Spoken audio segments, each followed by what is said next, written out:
Hey players, so I have your updates on Mystikal, and I declare, honey, this is bad. Grab your tea and have a seat. You're gonna need it. So as we know, Mystikal, aka Michael Tyler, was arrested and taken into custody on Monday, and he was accused of a number of abuse-related crimes. He was charged with rape, domestic battery, false imprisonment.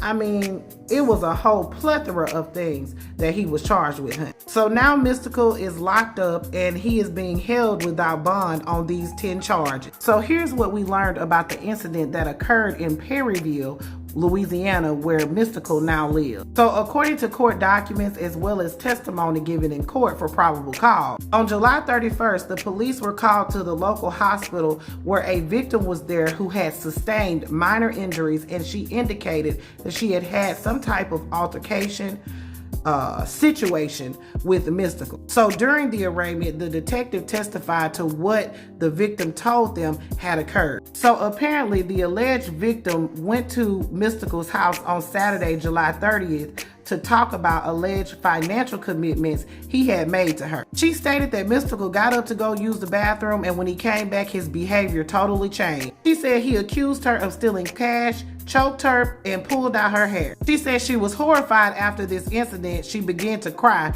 and Mystikal apologized and prayed with her and threw rubbing alcohol on her to cleanse her of her bad spirits. And then she stated he took advantage of her in the worst way. Now, Mystikal's attorney argued that the apology and the prayer indicated that things between the two had calmed down and the woman was not afraid. But the detective was quick to point out that the victim stated that she was praying for her safety because she didn't know what Mystikal was going to do next and what he was capable of. So this woman sustained injuries like cuts, bruises, and all of these were consistent with being taken advantage of. And also there was some evidence collected at Mystikal's house that the prosecutor argued that runs consistent with the story that the woman told.